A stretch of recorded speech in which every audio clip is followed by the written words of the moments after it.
After a luxury vacation with his model mistress, he came home, only to learn his wife changed everything. The door opened at 11:47 at night. She heard it from the bedroom. That quiet, practiced click of the latch, the sound of a man who had spent years perfecting the art of returning without being questioned. Vivienne didn't move. She sat in the reading chair near the window, legs folded beneath her, a book open in her lap that she hadn't looked at in over an hour. The lamp beside her cast a warm, amber circle around her. The rest of the room was dark. Outside, the city hummed below, 22 floors down, indifferent. She heard the suitcase wheels stop. She heard him exhale, that long, deliberate breath of a man settling back into a life he believed was waiting for him exactly as he'd left it. Then she heard his footsteps on the stairs. And she did not move. "Hey," his voice came through the half-open bedroom door, soft, warm, practiced. "You're still up." Vivienne looked at him. "I wasn't waiting," she said.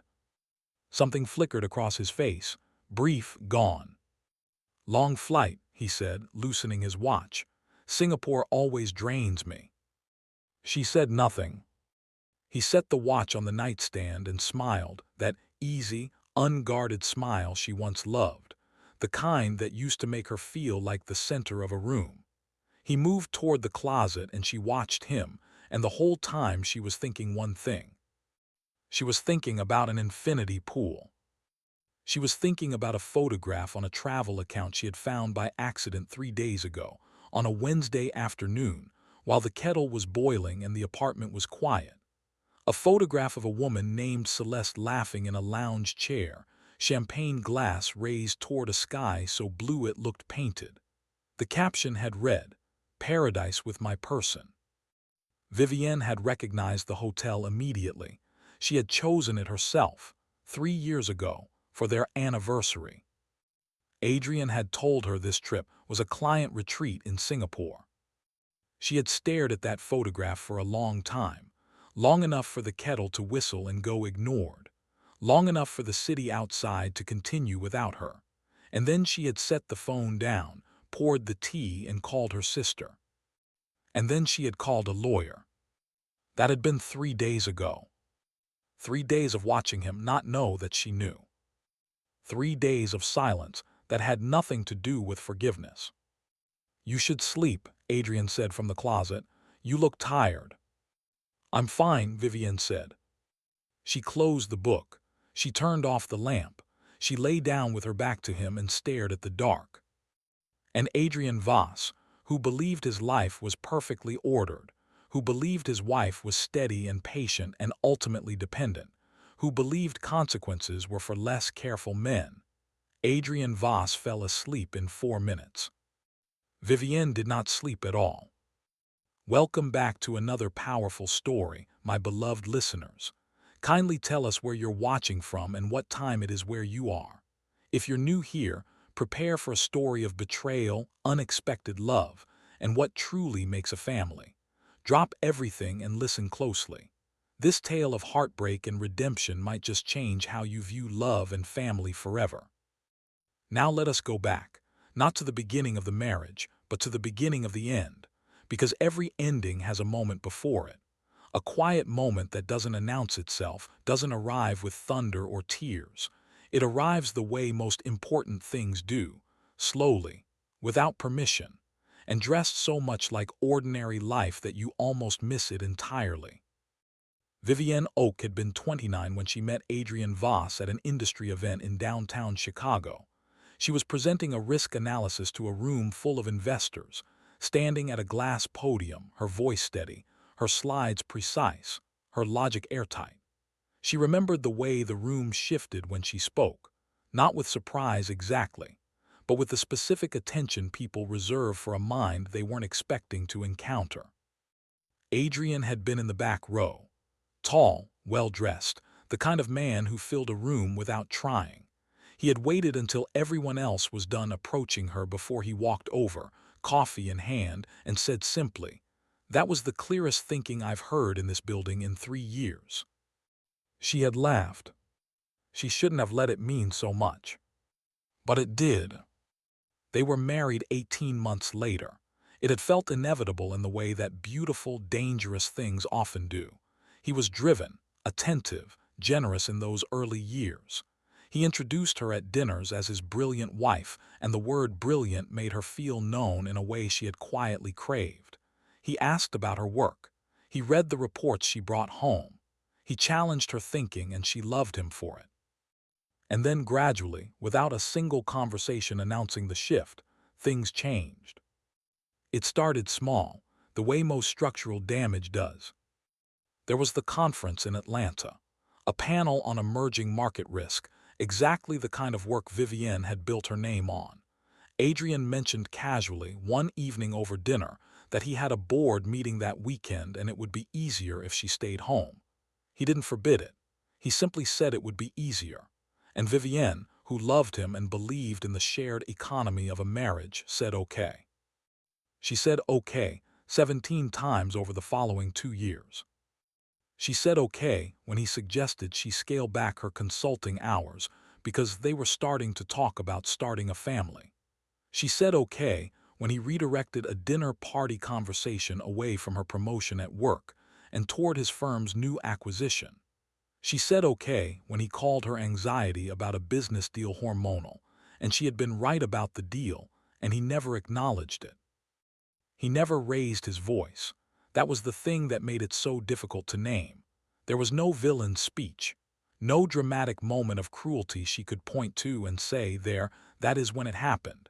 It happened in the accumulation of small corrections, in the slow, consistent message that the most elegant version of Vivienne was a quieter one, a softer one, a version that made room. She had called it compromise. She had called it love. She had been wrong on both counts. By the time she found the photograph in the Maldives, Vivienne had not attended a professional conference in 14 months. She had not taken a solo consulting engagement in 8. She had restructured her entire professional identity around a marriage that was, she now understood, restructuring her. And the man sleeping 4 feet away from her had watched it happen and called it care. The morning after he returned, Vivienne woke before the sun. She showered, dressed carefully, and came downstairs to make coffee. She moved through the kitchen with the deliberate calm of a woman who has made her decision and is no longer afraid of it. The folder was already on the table. She had placed it there the night before after he fell asleep. Inside it were 3 months of documentation, bank records, printed emails, the screenshot of the photograph, time-stamped and saved, the legal summary Margox had prepared. Everything organized in the quiet, precise way Vivienne organized everything when it mattered. She heard him on the stairs at 8:10. He came into the kitchen with the easy energy of a man expecting coffee and comfort and the particular domestic warmth that had always made him feel settled. He was dressed, showered, already checking his phone. He glanced up and smiled. "Morning," he said. "Morning," she said. He moved toward the coffee maker, poured a cup, leaned against the counter. Then he noticed the table. His eyes moved to the folder, then back to her face. "You have a meeting?" he asked. "I do," she said. She was sitting with both hands resting on the table, her posture straight, her expression calm. Not cold, not angry, just clear. Adrian picked up his cup. He was good at managing atmospheres, always had been. He had a talent for filling silence before it could ask anything of him. "I was thinking," he said, "we should get away this month, somewhere quiet. You've seemed stressed lately." Vivienne looked at him.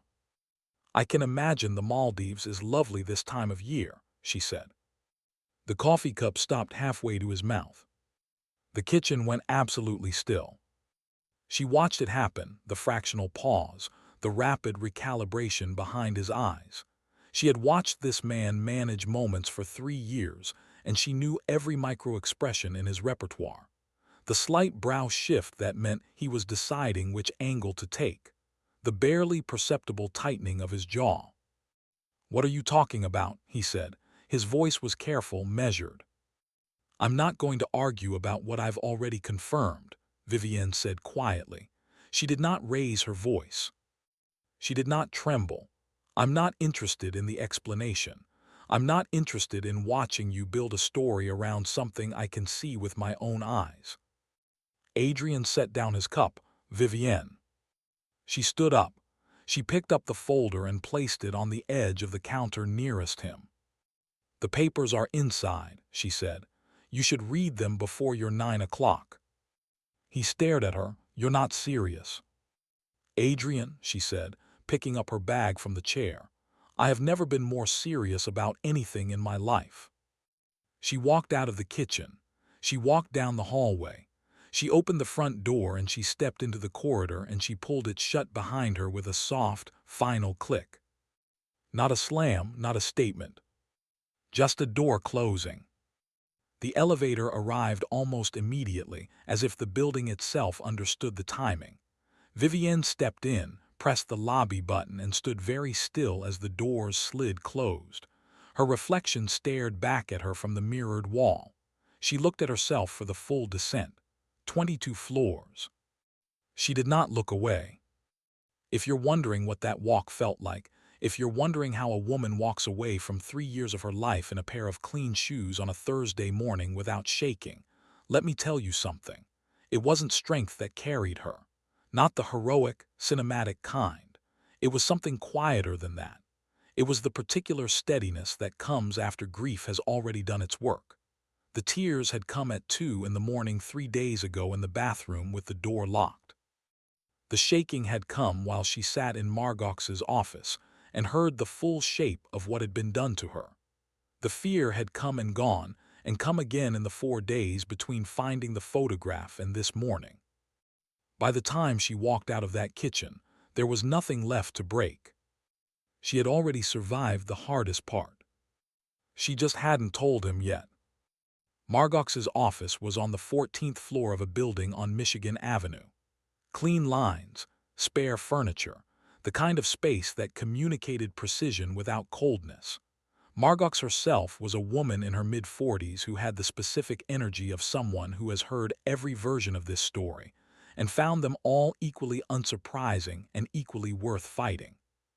She stood when Vivienne entered and gestured to the chair across from her without ceremony. How did it go? Margox asked. He saw the folder, Vivienne said. He tried to manage it. Did you engage? I told him the papers were inside and I left. Margox's expression shifted slightly, not surprise, something closer to approval. She sat down and opened her own folder. Good. The less dialogue before the legal process, the better. They moved through the initial filings efficiently. Margox was the kind of lawyer who explained everything once and assumed you had understood it. Vivienne had always respected that. It was the way she ran her own meetings. Then Margox paused. She set down her pen. There's something I want to revisit, she said carefully. The investment accounts, specifically the 2 flagged during the preliminary review. Vivienne straightened slightly. We went through this, she said. We did, but I want to make sure you fully understand the exposure. Margox turned the screen of her laptop toward Vivienne. A spreadsheet filled the frame. Columns of transactions, dates, amounts, names. Your digital signature appears on authorization trails for both accounts, 14 times over 18 months. Vivienne looked at the numbers. She had seen them before. The first time Margox had shown her, she had felt the cold move through her chest. This time it was different. This time she was looking for something specific. He handed me paperwork consistently over that period, she said slowly. Always framed as routine, tax optimization, standard filings. And you signed. I signed what he put in front of me. She paused. He told me it was administrative. Margox nodded. That pattern is documented in the emails you recovered. The language he used was consistently minimizing. That matters. She closed the laptop. But here's what I need you to understand, Vivienne. If these accounts come under regulatory scrutiny, and there is a real possibility they will, your name is on the authorization trail. Right now, before we file anything, that is the most important thing we need to address." The room was quiet for a moment. Vivienne thought about all the evenings Adrian had appeared in the home office doorway with a manila envelope and an easy smile. "Just a few signatures," he'd say. "I've handled everything else, don't worry." She had signed because she trusted him, because she had believed in those moments that trust was the same thing as partnership. She understood now that he had been building a net, and he had built it out of her name.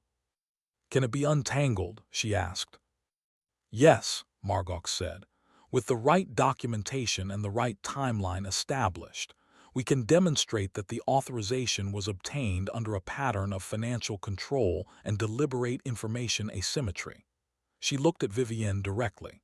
"This is why it matters that you came to me when you did, and why it matters that you saved everything." Vivienne thought of the folder. The 3 months of quiet, careful work she had done in the evenings while Adrian traveled and while he slept. The printed records and the archived emails and the screenshots she had taken 40 seconds after she saw the photograph, before she even allowed herself to feel it. She had not been lucky. She had been precise. "What do we do first?" she asked. "We file," Margot said, "and we establish your independent record immediately." Vivienne nodded once. "Then let's begin," she said. Across the city, in the kitchen of the penthouse that still smelled faintly of the coffee Vivienne had made, Adrian Voss opened the folder. He read the first page standing up. Then he sat down. He read it again. "Petition for dissolution of marriage. Temporary financial protections requested. Independent audit of joint investment accounts. Request for restoration of access to professional credentials and accounts." He set the page down. He picked up his phone. He called his own attorney, a man named Garrett who had been managing Adrian's legal affairs for 6 years, and who answered on the second ring with the specific readiness of someone already half expecting this. "She filed," Adrian said. A pause. "How thorough does it look?" "Very," Adrian said. The word tasted strange in his mouth. Garrett's voice was careful. "Tell me about the investment accounts." Adrian stood up and walked to the window.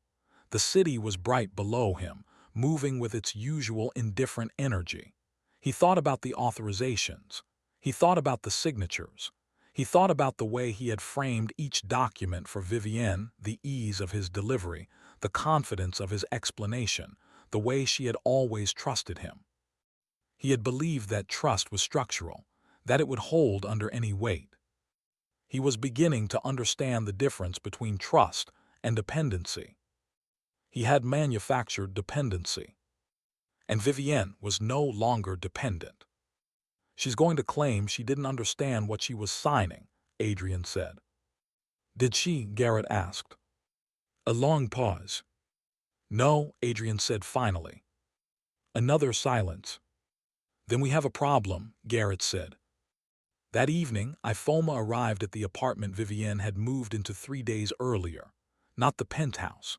A short-term rental in Lincoln Park, furnished simply, with tall windows and a small kitchen and no history in any corner of it. Vivienne had paid for it herself, from a personal savings account she had maintained quietly and separately for 2 years. Not out of foresight exactly. More out of the instinct of a woman who had watched her access to her own life narrowing, and had kept one door open without nomming why. Foma came through that door with a pot wrapped in a dish towel and a canvas bag full of ingredients, and the specific, no-announcement energy of a woman who was not going to be thanked. "Sit down," she said. Vivienne sat. Foma moved through the small kitchen as if she had cooked in it 100 times. Rice went on. Stew started. The apartment filled with the smell of something warm and slow and deeply familiar. "You look thinner," Ifoma said without turning around. "I feel clearer," Vivienne said. Ifoma turned then and looked at her. The look that only a sister can give, the one that skips past everything performed and lands directly on what's true. He's going to try to make you look unstable, Ifoma said. I know. He's going to tell people you overreacted, that you blindsided him. I know that too. Ifoma turned back to the stove, stirred, said nothing for a moment, then, do you still love him? The question sat in the air. Vivienne didn't answer immediately. She looked at the table, at her own hands resting against the wood, and she let the question be a real one rather than a rhetorical one. I loved who I thought he was, she said finally. I loved the man who stood in the back row of that conference room and told me my thinking was the clearest he'd heard in 3 years. She paused. I grieve that man. I think I'm allowed to. Ifoma was quiet. But I am no longer confused, Vivienne continued, about what was real and what was constructed, and that clarity I would not trade it for anything, not even for what I thought I had. Ifoma set down the spoon. She crossed the kitchen and put her arms around her sister without saying a word. Vivienne closed her eyes and let herself be held, just for a moment, just long enough to remember that she was not fighting this alone even when it felt that way.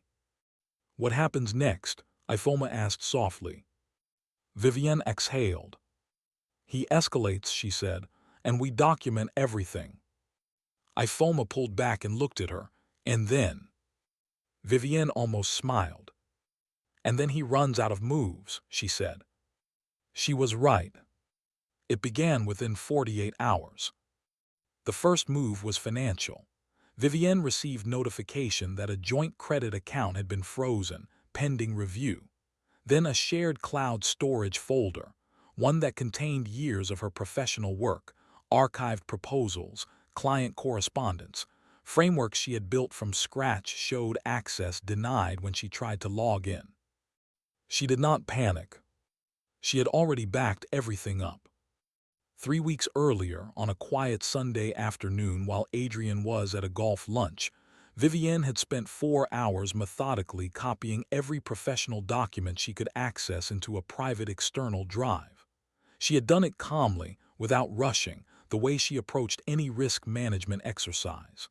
Identify the exposure, protect the asset, document the action. When the access was revoked, she simply sent Margox a screenshot in one line. He started. Margox replied within minutes. Perfect, keep logging everything. The second move was social. Within a week of the filing, Vivienne began noticing the particular silence of a social circle pulling back. Dinner invitations that stopped arriving. A mutual friend who texted warmly but briefly and did not follow up. The wife of one of Adrian's partners who had once called Vivienne her favorite person to sit next to at events, and who now, apparently, had nothing to say. She had expected this. She did not let it hurt for long. Because she had also stopped pretending to herself that those friendships had been about her. They had been about her proximity to Adrian. And proximity, she now understood, was not the same thing as connection. What she had not expected was the phone call she received on a Tuesday morning, 12 days after the filing. She was sitting at the small desk by the window in her rental apartment, reviewing financial documents Margox had sent over, when her phone rang with a number she didn't recognize. She almost didn't answer. She had been fielding strange calls all week. But something made her pick up. The voice on the other end was a woman, measured, professional, precise in the way of someone who chose every word before releasing it. Ms. Oak, the woman said, my name is Sandra Reeves. I'm a senior partner at Meridian Capital Group. I apologize for the direct call. I got your number through your attorney's office with her knowledge. I hope that's all right. Vivienne sat up straight. Meridian Capital. She recognized the name immediately. It was one of the firms connected to the flagged investment accounts. One of the 2 accounts where her name sat on an authorization trail like a signature on a document she had never actually understood. It's all right, Vivienne said carefully. I'll be direct, Sandra said. We've been conducting an internal review of several transactions that came through our platform over the past 2 years. In the course of that review, your name appeared in an authorization capacity that, frankly, does not align with your professional profile or, from what we can determine, your actual involvement in these decisions. Vivienne was quiet for a moment. That's an accurate assessment, she said. I want to be transparent with you, Sandra continued. We are not adversarial toward you in any way. What we are trying to determine is the actual decision-making chain, and it appears that chain runs directly to one person, with your credentials used as a secondary layer of insulation. The word insulation. Vivienne closed her eyes briefly. He had built a shelter from consequences, and he had built it out of her name, out of her reputation, out of the professional credibility she had spent a decade establishing, and he had spent 3 years quietly borrowing without her knowledge. I have documentation, Vivienne said. Her voice was steady. Emails, time-stamped. A pattern of how paperwork was presented to me with context deliberately withheld. My attorney has everything organized. That's exactly what we need, Sandra said. I'd like to set up a call with you and your counsel this week if you're available. After she hung up, Vivienne sat very still for almost a full minute. Then she called Margox. Meridian reached out, she said. Margox's response was immediate. I know, Sandra called me first. I told her to contact you directly. A pause. Vivienne, do you understand what just happened? Tell me. His version of events just stopped being the only version in the room. The words landed quietly, not with the crash of a revelation, but with the slow, settling weight of something finally true.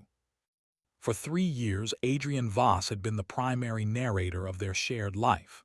He had told the story of their marriage to their social circle, to his colleagues, to the legal and financial systems his work moved through, and Vivienne had existed inside that story as a secondary character, supportive, present, peripheral. Now, for the first time, her name was being asked about independently. Her account was being sought. Her version was relevant. And she had documentation. What do? Vivienne asked. We meet with them Thursday, Margox said, and we tell them everything in the right order. That night, Vivienne stood on the small balcony of her rental apartment and looked out at the Chicago skyline. The city was doing what it always did, burning bright and cold, and completely indifferent to the private dramas of the people living inside it. She had always loved that about cities, the way they demanded nothing from you but presence. She thought about Adrian somewhere across town in the penthouse she had shared with him for 3 years. She imagined him at the window too, watching the same city, calculating. She felt something she had not expected to feel. Not anger, not satisfaction, not even grief exactly. She felt sorry for him, the particular, distant sorrow you feel for a person who has mistaken control for connection so completely that they no longer know the difference. A person who looked at a woman he could have genuinely loved and chose instead to use her as a tool and a cover and a convenience. That was its own kind of tragedy. But it was not her tragedy anymore. She went back inside, closed the balcony door, and sat down at her desk. She opened her laptop. She had a proposal to finish. An independent consulting inquiry she had received 2 weeks ago from a firm that had known her work for years. She had held off on answering while everything was still in motion. She answered it now. The reply came before she had even closed the window. We have been hopping, you would say yes. She read the line twice. Then she pressed her palm flat against the desk, steady, grounded, and allowed herself to feel it, the particular, quiet joy of being wanted for something real, for the precision of her thinking, for the clarity of her judgment, for the version of herself she had spent 3 years slowly folding away at Adrian's implicit instruction. That version was still here. She had only ever been contained. Now the container was gone. Across town, in the penthouse, Adrian Voss sat in the home office with his attorney on speaker and a glass of scotch he hadn't touched, staring at a printed email chain Garrett had sent over. The chain showed the systematic, timestamp pattern of how he had framed documents for Vivienne. The language Garrett had highlighted in yellow, "Just routine, don't worry. I've handled the details," appeared 14 times across 18 months. Garrett's voice on the speaker was doing what it always did in difficult moments, remaining professionally calm while delivering news that was anything but. "The Meridian inquiry changes the exposure," Garrett was saying. "If they formally depose, we need to be prepared for the authorization trail to be examined independently of the divorce proceedings." Adrian was quiet. "She kept everything," Garrett continued. "Every email, every document. Your attorney is telling me there's a backup drive that predates any of the access restrictions you put in place." A pause. "She backed up before you locked her out," Garrett said. Adrian looked at the glass of scotch. He thought about Vivienne at that kitchen table. The folder, the composure, the way she had said the word Maldives without raising her voice, and the way the word had landed in his chest like something cold and final. He thought about the way she had left. Not dramatically, not with tears or accusations or the kind of exit that creates leverage, just a door pulled quietly shut. He had spent 3 years interpreting her stillness as compliance. He understood now that it had been strategy. She had always been the clearest thinker in the room. He had spent 3 years making sure nobody knew it. And she had spent 3 months making sure the record showed exactly what had happened. He picked up the scotch, set it back down. "What are my options?" he asked. Garrett was quiet for a moment. "Fewer than last week," he said. Outside, Chicago moved without either of them. Traffic, voices, the distant sound of a train on the elevated rail cutting through the cold air. The city breathing in and out, carrying thousands of stories at once, indifferent to which ones ended well and which ones simply ended. Inside the penthouse, a man sat alone with the consequences of his choices, finally out of rooms to redirect them into. And inside a small rented apartment 3 miles away, a woman closed her laptop, turned off the desk lamp and went to bed. She slept soundly. For the first time in longer than she could measure, she slept without listening for the door. The Thursday meeting with Meridian Capital lasted 2 hours and 14 minutes. Vivienne arrived 7 minutes early.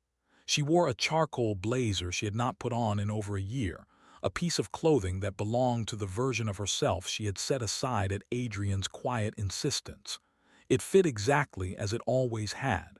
She noticed that. She noticed the way it sat on her shoulders like something reclaimed. Margox was already in the lobby when she arrived, folder under one arm, coffee in hand, wearing the specific expression of a lawyer who has prepared for every contingency and is quietly confident about all of them. They rode the elevator in comfortable silence. The Meridian conference room was on the 21st floor, glass-walled, with a long table and a view of the lake that on any other day Vivienne might have found beautiful. Today she sat down, placed her hands flat on the table, and looked at Sandra Reeves directly. Sandra was exactly what her voice had suggested. Precise, measured, without performative warmth or unnecessary coldness. She had 2 colleagues with her, both from the compliance division, both with the same careful, documentary energy. "Thank you for coming," Sandra said. "I want to reiterate that this meeting is not adversarial toward you. We are trying to establish an accurate record." "I understand," Vivienne said. "Then let's begin." What followed was the most methodical 2 hours of Vivienne's professional life. Sandra's team moved through transaction records, authorization timestamps, account structures, and communication trails with the efficiency of people who had done this many times before. They asked questions in sequence and Vivienne answered each one in sequence, referencing documents Margox provided from the folder, establishing a clear, time-stamped, evidenced account of exactly how each signature had been obtained and what context had or had not been provided at the time. At no point did Vivienne editorialize. At no point did she allow her voice to carry anything other than clarity. She did not need to perform injury. The record performed it for her. At the 90-minute mark, one of the compliance officers looked up from his laptop and said quietly, to no one in particular, "The authorization pattern is consistent across all 14 instances." Sandra nodded without looking at him. She looked at Vivienne instead. "Ms. Oak," she said, "I want to ask you one direct question." "Go ahead," Vivienne said. "At any point during the 18 months these authorizations were obtained, were you provided with a full and accurate description of what you were approving?" The room was very still. Vivienne held Sandra's gaze. "No," she said, "I was not." Sandra wrote something down. Then she looked up and said, "Thank you, that's everything we need from you today." Walking out of that building, Vivienne stood on the sidewalk for a moment and looked up at the sky. It was gray and cold, the particular gray of a Chicago November that makes the city feel like it is holding its breath. She exhaled a long, slow breath and watched it disappear into the air. Margox stood beside her. "How do you feel?" Margox asked. Vivienne thought about it honestly. "Like someone finally asked the right question," she said. Margox almost smiled. "Get some rest this weekend. Next week is going to move fast." She was not wrong. By Monday morning, the Meridian Review had formally expanded. It was not public. It was not loud. It arrived the way serious institutional consequences always do, through official correspondence, careful language, and the quiet withdrawal of confidence from people who had previously extended it without question. Adrian's assistant called in sick on Monday. His 11 o'clock was rescheduled without explanation. A partner he had worked alongside for 4 years sent an email that was cordial in tone and completely non-committal in substance, the kind of email written by someone measuring their distance. By Tuesday, 2 things had happened. The first was that the firm where Adrian was a senior partner placed him on a paid administrative leave pending the outcome of the Meridian Compliance Review. The letter was formal, careful, and devastating in the specific way that institutional language can be when it wraps something catastrophic in complete politeness. He was not accused. He was simply, for the time being, stepped aside from. The second thing was that Celeste Marin, the woman in the Maldives photograph, gave an interview to a lifestyle publication she had worked with for years. The interview was ostensibly about her upcoming brand collaboration, but somewhere in the middle of it, asked about a difficult period she had recently moved through, she said something that would be screenshot and circulated before the magazine's website had even finished loading. She said, "I didn't fully understand the situation I was in, and when I did, I removed myself from it. That's all I'll say." She said nothing else about it. She didn't need to. The implication moved through the relevant circles by Wednesday morning with the swift, merciless efficiency of things that were always true and simply needed one crack of daylight to become visible. Vivienne read the screenshot on her phone while eating breakfast at the small table by the window of her rental apartment. She read it twice. She set her phone face down. She picked up her coffee. She did not feel triumphant. She felt the particular, complicated sorrow of watching a situation that had cost several people a great deal finally come to the surface. There was no clean satisfaction in it. There was only the heavy recognition that damage, once done, leaves marks on everyone it touches, not just the person it was aimed at. She thought briefly about Celeste, a woman who had presumably believed in something that turned out to be something else entirely. A woman who had her own version of this story, probably, and her own private reckoning with it. Vivienne did not feel anger toward her. She felt something close to solidarity. She picked her phone back up and sent a message to Ifoma. "It's moving fast now." Ifoma replied in seconds. "Are you okay?" Vivienne looked out the window at the gray November sky. "Yes," she typed, "I think I actually am." The pretrial hearing was scheduled for the third week of November. Margox had prepared Vivienne thoroughly, not just legally, but structurally. The way a case is told matters as much as what it contains, Margox had said during one of their preparation sessions. We are not just presenting evidence. We are presenting a person.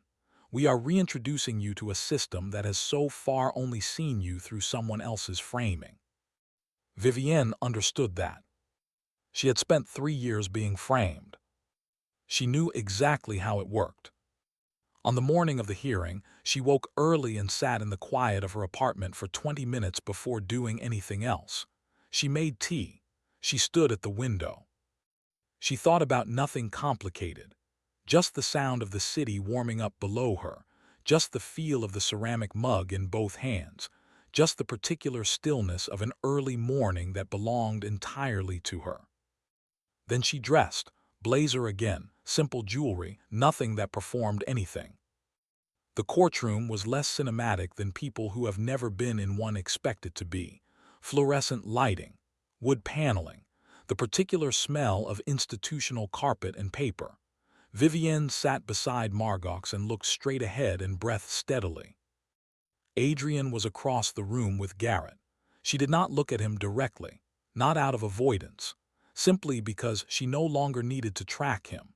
She had spent 3 years tracking Adrian's energy the way a person tracks weather, watching for shifts, preparing for pressure drops, managing her own behavior accordingly. She was done with that particular work. When the proceedings began, Margox presented the case with the economy and precision Vivienne had come to expect from her. The timeline was clear. The pattern was documented. The financial control, the professional isolation, the use of Vivienne's credentials without her informed consent, each element placed into the record in sequence, evidenced, time-stamped, irrefutable. Garrett attempted a counter-narrative. He used words like stress and emotional volatility and mutual misunderstanding.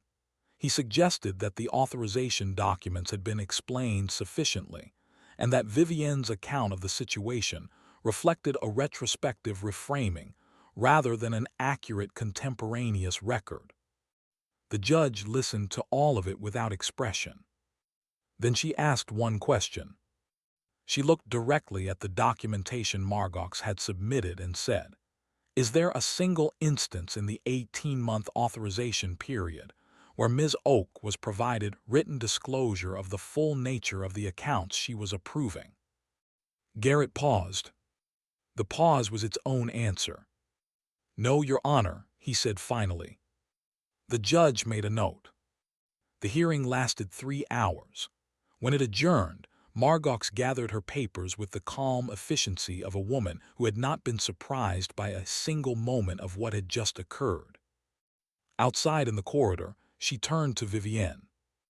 "Temporary orders will be issued within the week," she said. "Financial access restored, protective structure in place. The independent audit of the investment accounts will proceed on its own track, separate from the divorce proceedings but no longer in conflict with them." Vivienne nodded. "And Adrian?" she asked. Margox considered the question carefully. "He will spend the next several months navigating consequences he cannot buy his way out of," she said. "Not because the world is fair, but because this time the documentation is thorough and the witnesses are credible and the pattern is too clear to argue around." Vivienne was quiet for a moment. "Is it wrong that I don't feel satisfied?" she asked. Margox looked at her. "No," she said. "It means you were never doing this for satisfaction. You were doing it for safety. There's a difference." She picked up her bag. "The satisfaction comes later, when you've built something new and you realize it's entirely yours." They walked out of the building into the cold November air and went their separate ways. Vivienne walked 3 blocks before she hailed a cab. She sat in the back seat and watched the city move past the windows, the familiar intersections and storefronts, and the faces of strangers going about lives she knew nothing about. Her phone buzzed. IFOMA. How did it go? Vivienne looked at the question for a moment. Then she typed, I think it's really over. The response came immediately. Not words. Just a string of the kind of emojis only a sister sends, a mixture of tears and strength, and something that looked vaguely like a victory sign. And Vivienne laughed out loud in the back of the cab.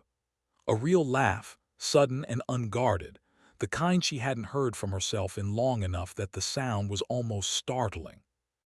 The cab driver glanced in the rearview mirror. She looked out the window and let the laugh run its course, and then sat quietly for the rest of the ride home. The week the temporary orders came through, Vivienne signed the short-term consulting contract. Remote, flexible, on terms she had set herself. 4 days a week, projects she chose, compensation that reflected the value of her work without apology. She signed it at her kitchen table on a Wednesday afternoon, using the same pen she used for everything, a simple black pen with no significance except that it belonged to her. She sent the signed document back and received a reply within the hour. We are so glad you're back.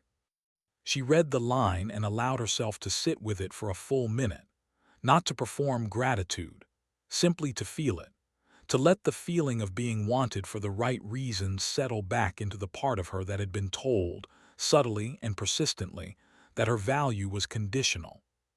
It was not conditional. It had never been. She had simply been living inside someone else's assessment of it. Not anymore. That weekend, IFOMA came over and they cooked together in the small kitchen and talked about everything except Adrian. They talked about their mother, who had called 3 times that week and who was managing, in her particular way, a mixture of worry and pride that expressed itself as an excessive interest in whether Vivienne was eating enough. They talked about IFOMA's daughter, who was 6 and who had recently decided that the color orange was her entire personality. They talked about a documentary they had both watched independently and both found unexpectedly moving. It was the most ordinary evening. It was one of the best evenings Vivienne could remember in a long time. After IFOMA left, Vivienne washed the dishes slowly and stood at the kitchen window looking out at the street below. A man was walking a large dog. 2 women were laughing about something outside the wine bar on the corner. A teenager cycled past with headphones on and an expression of complete, unself-conscious contentment. Vivienne thought, this is what life actually is, not the extraordinary moments, the ordinary ones, the evenings that don't require anything from you except presence. She had spent 3 years in a marriage that required constant performance. She had not realized how exhausting that was until she stopped. She dried her hands on the dish towel and went to bed at 10 o'clock and read for an hour, and fell asleep with the book still open on the pillow beside her. She woke up rested. She had been waking up rested for 2 weeks now. She was beginning to understand that peace, actual peace, not the managed quiet of a life carefully controlled by someone else, but real, unguarded, ungoverned peace, was something you could only find when you stopped performing your own life for an audience of one. She had stopped performing, and this was what was underneath it. This quiet, this rest, this ordinary, unremarkable, deeply satisfying life. She wanted to protect it with everything she had. She was going to. The night she met Kofi Asante, she almost didn't go to the event at all. It was a Thursday in late January. The divorce was not yet finalized, still moving through the institutional machinery of its last stages, but the temporary orders had been in place for 6 weeks, and Vivienne had been working for 5. She was tired in the good way, the productive way, the way that comes from using your mind at full capacity after a long period of running at partial power. The event was an industry panel discussion hosted by a risk management firm she had worked with years before. She had been invited as an attendee, not a speaker, which meant the pressure was low and the option to leave early was fully available. She almost exercised it before she even arrived. The auditorium was warm and full when she got there. She found a seat near the back, close to the aisle, in the specific way of someone who has not fully committed to staying. The panel was good, genuinely engaging, and she found herself leaning forward after 20 minutes, the familiar pull of a subject she loved doing what it always did, making everything else recede. Afterward, there was a reception in the adjoining room. Wine, small food, the particular ambient sound of professionals finding each other across a room. She was standing near the window with a glass of water. She had stopped drinking wine for the month, a private discipline she had set herself for no external reason, when she noticed a man across the room doing something she found immediately, inexplicably interesting. He was reading the event program. Not pretending to read it while scanning the room, actually reading it, with the focused, slightly furrowed expression of someone who found the footnotes genuinely worth engaging with. She watched him for a moment. He was tall, with the kind of stillness that reads as ease rather than disengagement. He was dressed well but not conspicuously.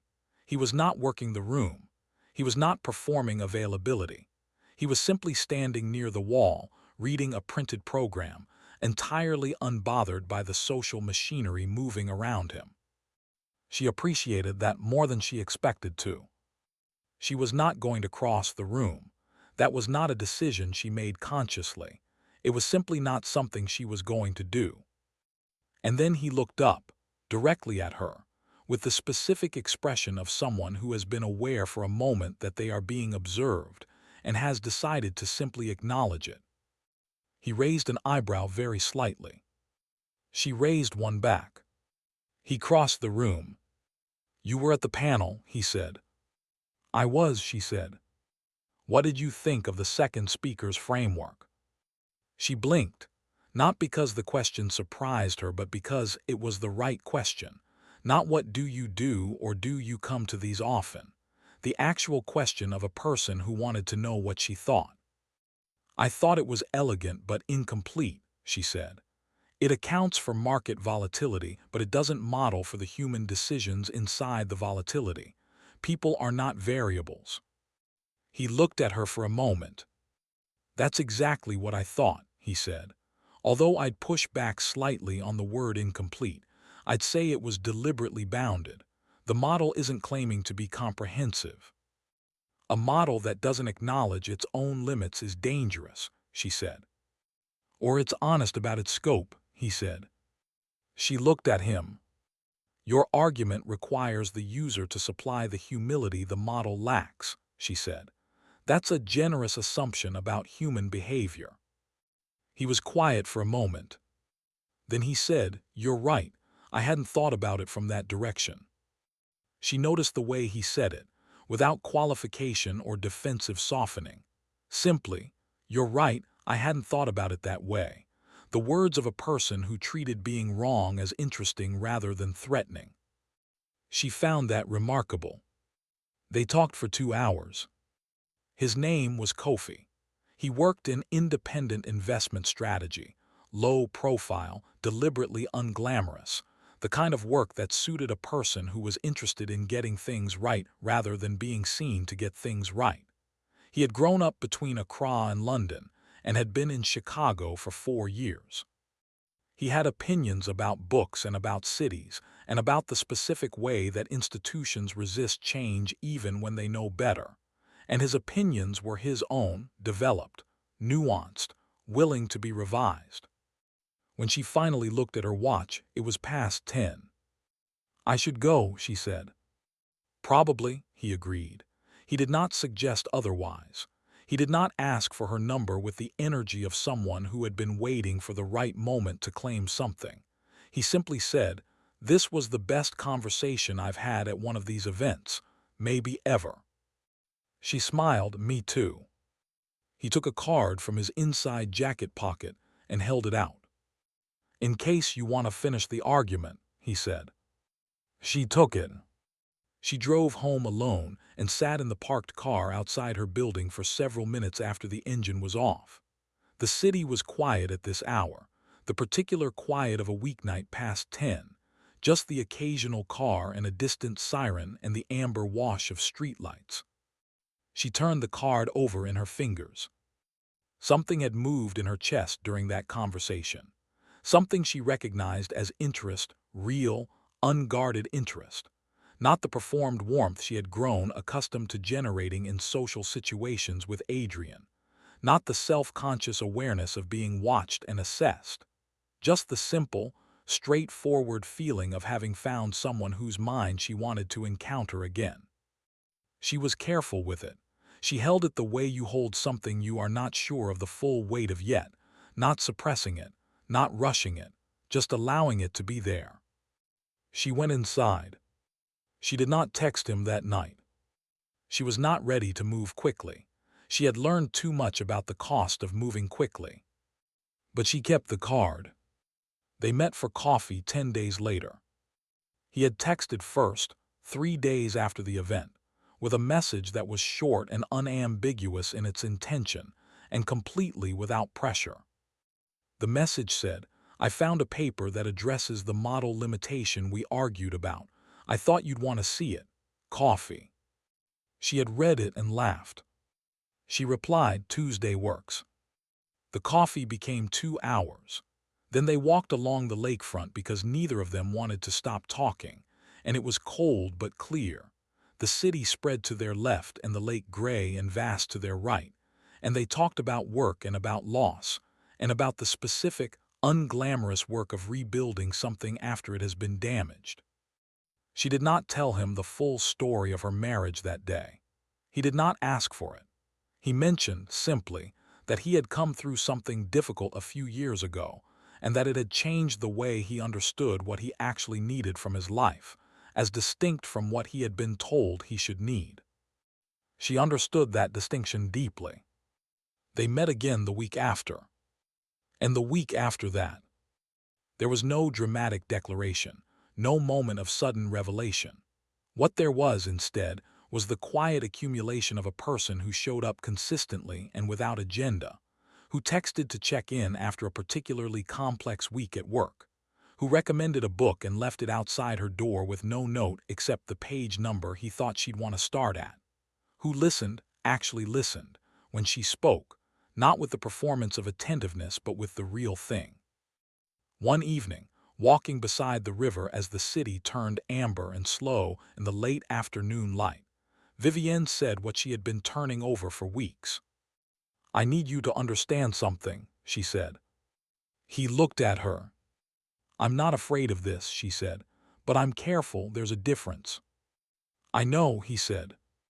"I spent years adjusting myself to fit inside someone else's idea of who I should be," she said. "I'm not doing that again, not for anyone, not even," she paused, "not for something I actually want." He was quiet for a moment. "I'm not asking you to adjust," he said. "I like the shape you already are." She looked at him. She was looking for the performance in it, the rehearsed warmth, the strategic tenderness. She had learned to look for it, had trained herself over 3 years to spot the gap between what was said and what was meant. She did not find the gap. She found only the plain, unhurried truth of a man who meant what he said, and had no investment in saying anything else. "Okay," she said quietly. He reached for her hand. She let him take it. They walked along the river as the city did what cities do, burning and breathing and moving without reference to any single story inside it. And Vivienne felt something she had not expected to feel so soon, or perhaps ever again. She felt uncomplicated. Not happy in the simple, unclouded sense. Not healed, because healing is not a state you arrive at and stay in. But uncomplicated. Present. Here, with this specific person on this specific evening, with no performance required and no calculation needed, and no version of herself being edited in real time for someone else's comfort. Just herself, exactly as she was. It was the most extraordinary, ordinary feeling in the world. The divorce finalized on a Tuesday in the first week of March. Not a dramatic Tuesday. A gray, ordinary Tuesday with a promise of rain and the particular restlessness of a city not yet sure whether winter is done with it. Vivienne arrived at Margox's office at 9 in the morning, signed the final documents at the kitchen table of the law firm's conference room. She had always thought of that table as a kitchen table, something about the proportions, and sat for a moment afterward with the pen still in her hand. Margox looked at her. "How does it feel?" she asked. Vivienne considered the question. "Like the paperwork finally caught up with a decision I made a long time ago," she said. Margox nodded. "That's usually how it is." They shook hands. Not warmly exactly. Margox was not a warm person in the conventional sense, but with the specific, mutual respect of two women who had done difficult work together and done it well. Outside, the city was doing what it always did. The morning crowd moved with collective purpose, everybody somewhere to be, everybody carrying something. Vivienne stood on the sidewalk for a moment and let the movement flow around her. Her phone buzzed. "Kofi, thinking of you today. Let me know when you're out." She typed back, "I'm out." His response came in 30 seconds, "Coffee." She looked at the message. She looked at the street. She looked at the gray sky beginning, possibly, to break toward something lighter. She typed, "Yes." She walked toward the coffee shop 2 blocks away, unhurried, unguarded, carrying nothing heavier than herself and the clear knowledge of everything she had survived, and everything she had chosen and everything that was, beginning now, entirely hers. A few blocks across the city, in the office he had been permitted to return to on a limited basis, pending the resolution of the compliance review, Adrian Voss sat at a desk that felt smaller than it used to. His name still appeared on the door. His reputation did not appear quite the way it used to in rooms that once opened for him without question. He had not lost everything. He would not lose everything. Men like Adrian rarely do. But he had lost the thing that mattered most to him, which was not Vivienne. He understood now with the uncomfortable honesty of a man finally running out of distractions. The thing he had lost was the sense of invulnerability, the certainty that his version of events was the only version that counted, the comfortable belief that people, particularly the people he had underestimated, would remain exactly where he had positioned them. Vivienne had not remained where he had positioned her. She had been the clearest thinker in every room they had ever shared, and he had spent 3 years making sure nobody knew it, and she had spent 3 months making sure the record showed exactly what had happened, and the record had turned out to matter more than his narrative ever could. He sat with that. He was going to have to sit with it for a long time. That was its own kind of consequence. Not justice in the loud, satisfying way, but consequence. Slow, structural, unavoidable consequence. The kind that follows a person not through punishment but through the permanent alteration of what they can claim and who will believe them when they claim it. He had learned what he had always refused to consider. That a woman who stops explaining herself has already decided. That silence from someone who once trusted you completely is the loudest sound in the world. And that the most dangerous thing you can do to a man who believes he controls every room is to walk out of his room and build a better one. Vivienne's life in the months that followed was not a fairy tale. It was something better than that. It was real. There were difficult weeks, weeks when the consulting work was harder than expected, when a project stalled, and the self-doubt that never fully disappears whispered its familiar inventory of reasons to scale back, to be less, to want smaller things. There were evenings when the grief of the marriage surfaced unexpectedly, not as longing for Adrian, but as mourning for the years she had given to something that had not been what she believed it was. She let herself feel those things. She did not perform her way past them. She called Ifoma on the hard evenings. She walked along the lake when she needed to think. She worked on the days when work was the thing that grounded her, and she rested on the days when rest was what was needed, and she let the distinction be hers to make.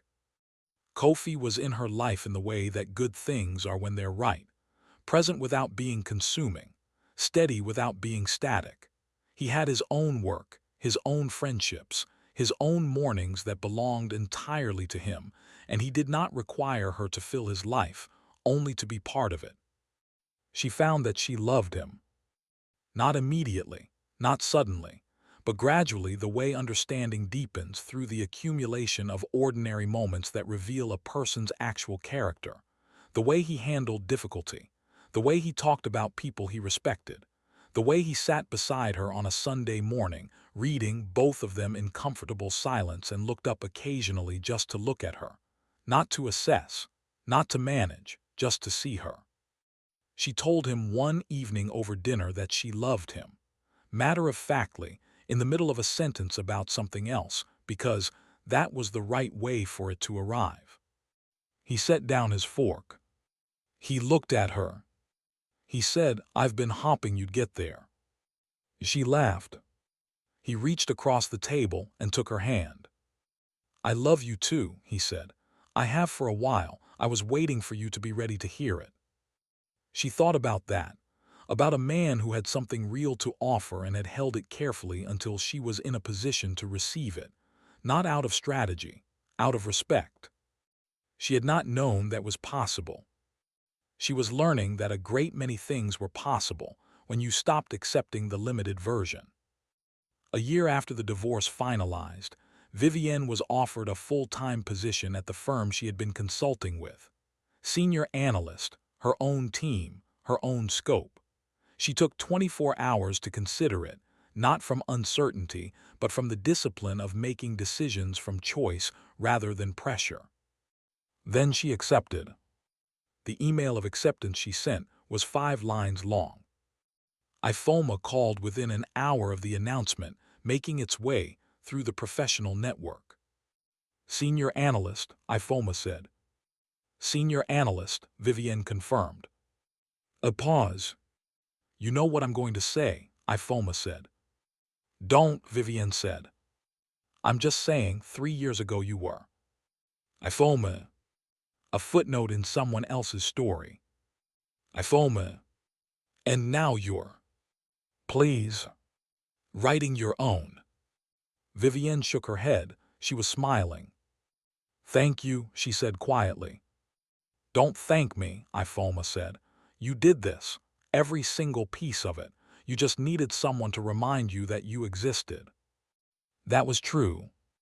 And the most extraordinary part was not the title, not the salary, not the professional restoration that Adrian had tried to prevent and had instead, through his own systematic dismantling of her access, inadvertently documented for a courtroom. The most extraordinary part was the ordinary Tuesday morning 6 months after she started the new role, when Vivienne sat at her desk in her own office, her own, with her name on the door, and opened her laptop and began her day's work and felt, in the full, unguarded, uncomplicated way that only arrives when you have stopped fighting to justify your own presence. She felt exactly right. Not content in the resigned sense, not okay in the managed sense. Right, placed correctly, in her own life on her own terms, doing her own work, loved by people who loved her without condition. She had not been saved. She had not been rescued. She had not needed either of those things. What she had needed was time, and documentation, and a lawyer who asked the right questions, and a sister who showed up with food, and the specific, private courage of a woman who decided on a Wednesday afternoon in front of a photograph she wasn't supposed to see that she would rather lose everything familiar than lose herself inside it. That decision had cost her a great deal. It had returned to her everything that mattered. And somewhere across the city, the Chicago skyline did what it always does. It burned bright and indifferent and permanent over everyone inside it, the cautious and the bold, the broken and the rebuilding, the people letting go and the people beginning again. and it offered no verdict and no preference and no story of its own. The stories belonged to the people. And this one belonged entirely to Vivienne. If this story found you at a moment when you needed it, then it was always meant for you. Because the truth inside it is not new, it is the oldest truth, that dignity is not something anyone can give you and not something anyone can take. It is something you claim, in a lawyer's office, in a kitchen at dawn, in the moment you stop explaining yourself to someone who was never truly listening. The Stoics understood this. Epictetus, who was born into slavery and rose to become one of the most profound philosophers in history, said this: "Make the best use of what is in your power and take the rest as it happens." Vivienne could not control what Adrian did. She could not control the photograph or the accounts or the years she had already given. What she could control was what she did next, and what she did next changed everything. If you are watching this and something in this story has touched you, if you recognized any part of this in your own life or in the life of someone you love, please take a moment to like this video and share it with someone who needs to hear it. Subscribe to Untold Desires by Mr. Lewis so you never miss a story like this one. Leave a comment and tell us what part of Vivienne's journey stayed with you. Because you showing up here, listening all the way to the end, that is not a small thing. That is exactly the kind of attention you should be giving to stories that remind you of your own worth. Until the next one, take care of yourself, and remember, it is never too late to rise.